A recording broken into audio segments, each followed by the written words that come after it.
It's not about the technology. It's not about the concept art or the computer code. Our product is emotion. That's what Imagineers come to work every single day to do. We pour our heart and souls into these things. And at the end of the day, it all fades away, and it's about connection. And getting to go down and see that happen and see people have such an emotional reaction was super powerful and a great reminder of why we love what we do. Hey, we're here with Josh Gorin. Josh, we're here at Walt Disney Imagineering. What is your title? So my title is Executive R&D Imagineer, Okay. which means I work here in the Research and Development Group at Walt Disney Imagineering in Glendale, California. Which is an insane place. We've been going through having a tour, seeing everything that you guys do here. I'm sure you've been asked this many times, not just by media, but just by your friends, family. What do you do at Disney?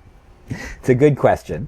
So Imagineers are the people who conceive, design, and build all the Disney physical experiences around the world. So that's rides, theme park lands, entire parks, hotels, cruise ships, food and beverage, merchandise, all those physical Disney experiences, those are dreamed up, designed, engineered, and built by Imagineers. Okay. And Imagineers come from over 100 different disciplines. So that's not just engineers and not just artists, but project planners, sculptors, lighting designers, sound mixers, video, content creators, all working together to bring these worlds to life. And so what I do specifically is I'm part of Imagineering Research and Development, which is where we are now. And our job is to invent and apply new technologies to the Disney parks. How do we bring characters to life in new ways through robotics? How do we make new illusions and effects with the latest in digital display technologies? How do we give our guests more role in the story by creating interactive, participatory experiences? That's the thing that all the people here in Imagineering get to do, and that's the thing we focus on here in R&D. Okay. So one thing you said there is kind of like conceptualizing these things. Obviously you come to work and you said there's all these different disciplines, right? But an idea has to start somewhere. For someone to be putting together, a costume for an animatronic, that animatronic has to have existed and been built.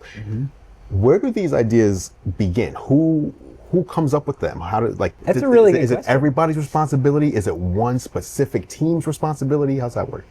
Yeah, that's a really good question. It's a really complicated question. The truth is, a good idea can come from anywhere and anyone. The folks at Imagineering, no matter what their title is or their educational background, we're all creative. We all bring creativity to our jobs. Usually the way that ideas get started is in a process that we call blue sky. Okay. Blue sky is when anything's possible. And usually that's a team of people coming together, usually from different disciplines, to think up big ideas around a certain opportunity. It might be a new Disney film that's coming out. And we say, what are all the things we want to do with this film? It might be a need that one of our parks has. Maybe our parks come to Imagineering and say, we want to reach this audience, or this area is underperforming, or we want to redo this area. And sometimes it's just an idea that pops into someone's head, and we try to make it really easy, if you have an idea, to sort of funnel it to the right people to see if it turns into something that might one day make it onto the parks and ships.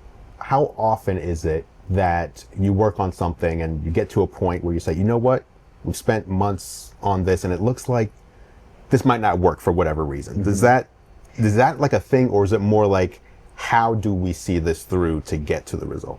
That's actually a really good point. There's a tremendous amount of trial and error. Just because the things you see in the park seem so perfect and seem so thought out, that doesn't mean that there weren't thousands and thousands of iterations to get there. The truth is, on this very campus, we have file cabinets full of unbuilt ideas. We have tens of thousands of unbuilt ideas stored in file cabinets and on hard drives and on servers all around Imagineering. Only a tiny fraction of the things we develop will ever actually make it in front of guests. Now, the goal is to find those ideas and build them up quickly, and those other ideas either pivot them, archive them, change them, put them away. So the goal isn't to spend months and months and months and then realize there's not a there. The goal is to start with a bunch of broad ideas and then sort of winnow it down. And I think it's something that's important for anyone who might be considering a career in Imagineering or any of the creative or technical arts, is nothing ever comes out perfect. Even with professionals, nothing comes out perfect. You start with rough, messy ideas. You get a lot of brilliant people together, creative and technical, different perspectives, different voices. You beat it up, you evolve it, and you let that idea grow and get stronger through the contributions of all those people. So yes, I can assure you our concepts start out messy, and here in R&D our technology start out messy, and then the goal is you work with a lot of really smart people to cast the soft side stuff that doesn't work, keep the stuff that does, and make it stronger. Can you think of a project that was put on either ice or it looked like it wouldn't work, and then as technology evolved, you were able to go back and say, you know what, now, going from hydraulic to electric, now we can do this thing that previously seemed impossible? Is there anything like that? There's so many projects like that we dreamed up, but the technology was not there to do it right. I mean, I think one example is the upcoming Monsters door coaster that's coming to Disney's Hollywood Studios in Florida. Like, I think we all saw Monsters and saw them riding those doors and said, that would make an amazing ride. But we did not have the right mix of technology, creative treatment, ride systems until now to deliver it in the way the movie promised. And so that's an example of something where we were all really excited about that opportunity when the film came out. And now we finally get to pay that off for our guests in just a little bit of time. I want to go back to something you said. So nothing's ever perfect, right? Like you said. Nothing ever starts perfect. Never starts perfect. As someone who's, obviously in a creative field as well, creating content, I often find between me and my peers that we might see a lot of imperfection in something that the audience who views it doesn't see that at all. They see it as, oh, this is an amazing piece of content, while we're looking for the things that aren't great, and those kind of stick out more to us. For a workplace like this, where your work is seen, I don't know, literally millions, billion, I don't know, a lot of people, how do you maintain that attitude of, we want it to be great for the audience without like beating yourself up about, no, we really got to get, that law of diminishing return starts to kick in? I think anyone in a creative field wants to put the best possible thing in the world. And Disney has this long tradition and reputation of being extremely high quality, of putting a level of heart and detail and attention into the things we create that's really unmatched by anyone else. And we absolutely feel that at Imagineering. It is both our legacy and also our mandate looking forward to create things that are extremely high quality and detailed. And while nothing will ever be perfect, we have hundreds, thousands of Imagineers working on these projects who do pour their heart and soul into them. And I think our guests detect that. I think one of the reasons why Disney parks resonate so deeply with people is because when they step inside, they are fully immersed in a world and every little detail has been thought through. And those details, in a way, are like an expression of love between the people who created those places and the guests who will experience them. And so I think part of the magic of Disney is not just the stories and the characters and the fantasy. The magic is the amazing cast members who bring it to life through great guest service, and the Imagineers pouring their heart and soul into a crack in the sidewalk, into the dressing on a windowsill, into the musical score you might hear while you're waiting in a queue. We care about the details. We sweat the details. We put the time, the work in. We've got an amazingly talented group of people who come to work every day trying to make every single thing we do the best. And whether a guest walking through the park notices every little detail, they may not notice it, but I think they feel it. And I think that's what makes Disney parks feel different, is you can feel that expression of love and energy and effort that the creative and technical teams put into making that project come to life. Right. And I assume that's really the ultimate goal, right? The goal is to not show someone something, but to make someone feel something. If you can make someone feel something, they'll remember that. Yeah, I mean, at Imagineering, our product is emotions. Whether you're a creative designer or a story writer or a financial planner or an executive assistant, we create emotions. And so we all have different ways that we bring that to life, but that's our product. So the rides and the shows and the parades and the parks, those are the delivery vehicles for making people feel and coming together with the people they care about most to experience those stories. And so absolutely, that is the joy and the privilege and the responsibility of all of us at Imagineering. Jumping off of that, actually, I mean, I feel like today was a great example of what you just said. So I want to go through two things I experienced today, and then I want to ask you something about, your own opinion on something that you may have experienced. So the first thing, the lightsaber. I believe it was it D23 where that was announced? Okay, so that was shown off a few years ago or a couple years ago. And I remember seeing it on a live stream. I was like, what is that? Wow, how did they do that, right? Today, I got to hold it and, I don't know, unleash the lightsaber.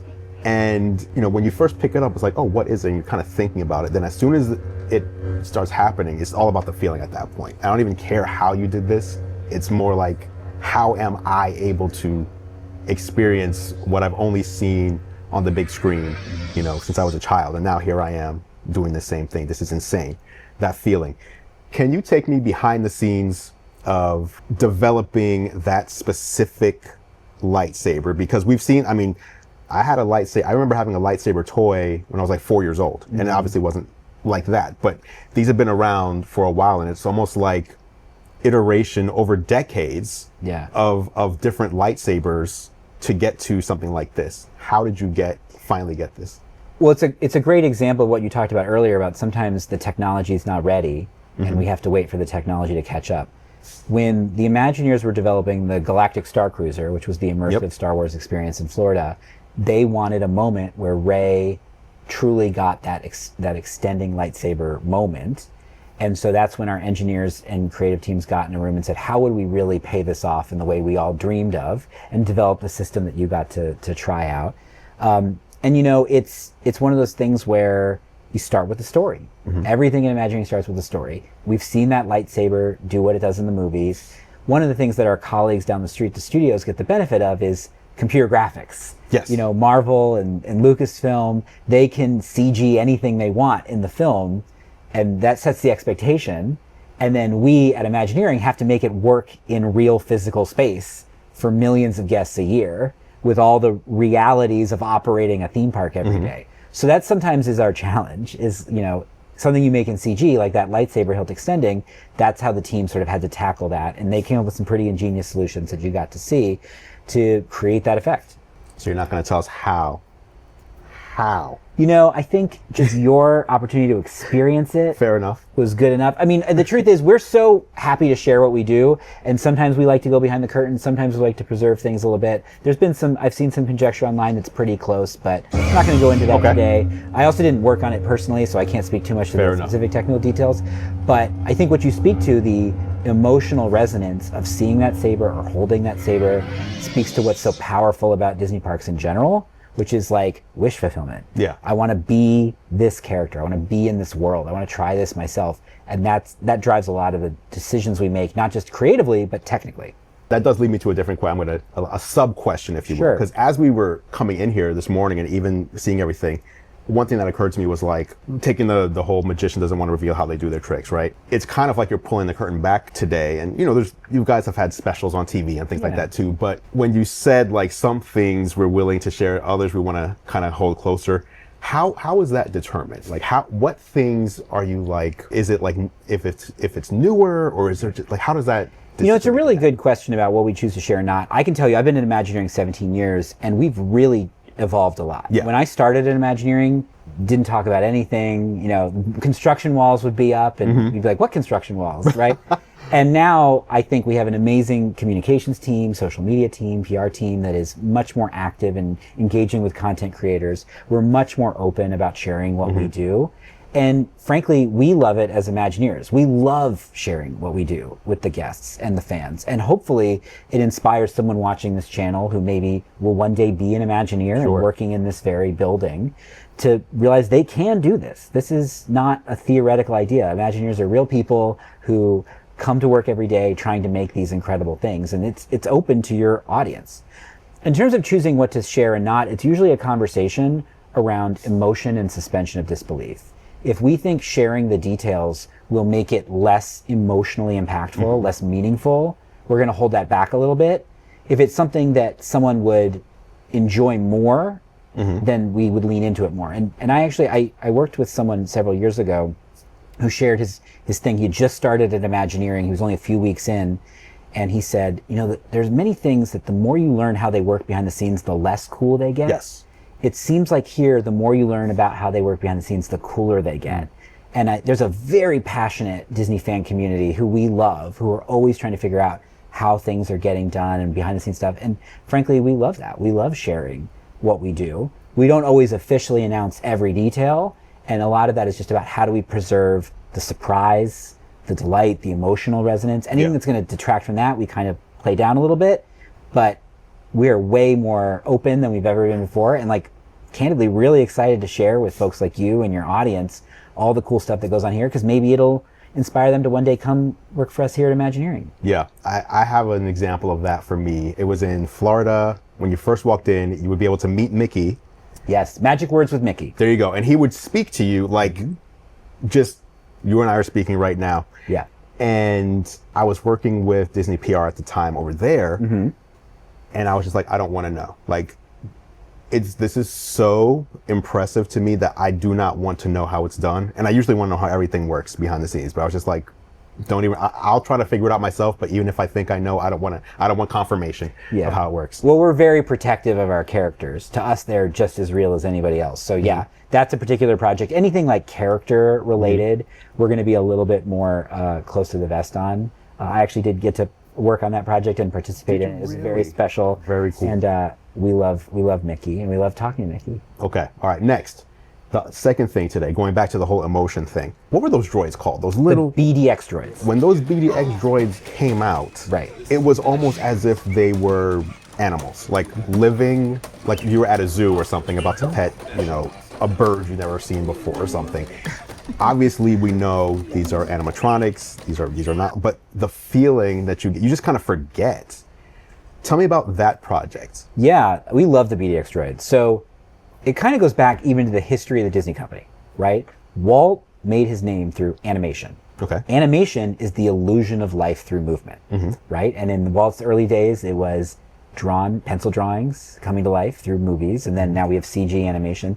And in the parks, our robotic characters are part of our performance cast. We want them to not come off like robots. Even characters like the BDX droids, who are canonically robots in the Star Wars universe, they need to have personality. And so what's exciting about the BDX droids, a couple of things. One is they're trained using a new technology called reinforcement learning, a form of AI, where we make 3D models of those BDX droids. We put them in a computer simulation, and they learn to walk and balance like we learn to walk and balance. They just can do about 50 million cycles a minute. But the Disney difference is we bring in the guidance of a Disney animator. And that Disney animator adds to the training data the emotional quality of the movement that's going to make them seem so alive. And in fact, you're right on. Their movement was inspired by ducklings. Okay. So the way they move is inspired by cute little ducklings. And so everything from the character design, the size of their eyes, how they move, the sounds they make, was a creative team and a technological team working together, hand in hand, to make something that at the end of the day, we hope the technology kind of fades to the background. And you're just having an emotional moment with a character. And even though they are robots in the story, they are very much personalities to us. We refer to them by name. We talk about their temperaments. Like, that's the magic of Disney, is like when that technology fades away and you're just having an amazing moment with a character. And that's what's exciting about the BDX droids too, is that now we've been able to take them all around the world. They've done special appearances at big events. They've been on the cruise ships. They've been in multiple parks. They're going to more. And the connection they've made with guests, even guests who don't know the Star Wars universe, has been phenomenal. And it's really fun to watch. Yeah. Wow. How have you guys used, obviously AI is a fairly new thing. It's buzzword everywhere. A lot of people think of AI as just a chatbot. You just put words in and get words back out. Using AI to help train quickly robotic characters, what other ways have you been using AI in Imagineering as a whole? Yeah, we've been approaching it very carefully. Obviously, it's a really sensitive subject, and we're in a creative business, a business driven by the creative expression vision of human beings. So anything we do in that space is going to be from how do we amplify the vision of people. So the BDX droids are a good example where we physically could not animate all the cycles required to have them balance and move and perform across all these different terrains. So the answer to your question is we're going to go very slowly, very carefully, and really keep focusing on what makes our stuff unique, which is the expression of a human being, and use the tools where they make the most sense and are the most appropriate to our process. And that's it. It's using it as a tool. It's seeing, kind of like you said earlier, it's like you wouldn't be able to do this without this tool. So you're using it as a tool to to get to, it's like a means to an end. Right. Exactly. Just another piece of paint in our palette, another tool in our toolkit. And we're always looking for new ways to do things, new technologies to help us move faster, scale more, try things we haven't before. But it always goes back to story. Right. And it always goes back to that emotional connection between what we're building and the guest. I talked about the lightsaber and the feeling, and that's what I'm going to remember is the feeling, right? I'm going to remember the BDX droids walking out initially, waddling over to us and dancing around and playing with us. What is something that I didn't see today that you've been working on that's public, whether it's a fond memory of something you worked on that you were excited for people to see, or something you're working on now that, again, is something you can talk about that you're excited for someone to see? I've had a chance to work on so many different projects, but it's always a team effort. Sure. You know, there's a joke that if you ask an Imagineer what's their favorite project, they'll say the next one. And that's kind of how I feel, is like, the things I'm most excited about are the ones that we're working on right now that I can't tell you about in this moment. Doors. But as soon as we end this, I'm going to go get back to work on them. But like, we keep moving forward, right? Like Walt said, there's that quote at 1401, it's kind of fun to do the impossible. That's what drives us as Imagineers. It's what drives us as storytellers. It's what drives us here at Research and Development. So I can't pick any one project from the past, but I can tell you we're working on some stuff looking forward that is like super cool. Can't wait to have you back and share it. And yeah, it's the joy and the privilege of being an Imagineer. I thought you might say that, so I have a replacement question. Sure. You have to answer this one, though. Okay. What project in the past did you work on that when you're looking back, when it was done and you experienced it yourself, was either most surprising or gave you the most emotion? Because a guest in a park is seeing this for the first time in a finished state, and you get to see it from start to finish. Right. And then when it's finished, it still left you feeling something. Yeah. A project that I really remember working as part of the team was Magic Words with Mickey, since you brought it up. Mickey being able to talk to our guests, and I remember multiple times watching guests break down, crying, for their first chance to get to have a conversation with Mickey. And while we won't go into like the details of how that's done, yes, that was really special. And I think that's the story that's why we do what we do, right? It's not about the technology. It's not about the concept art or the computer code. Our product is emotion. That's what Imagineers come to work every single day to do. We pour our heart and souls into these things. And at the end of the day, it all fades away, and it's about connection. Connecting with those guests connecting with each other, with our amazing cast members in the park, and getting to go down and see that happen and see people have such an emotional reaction was super powerful and a great reminder of why we love what we do.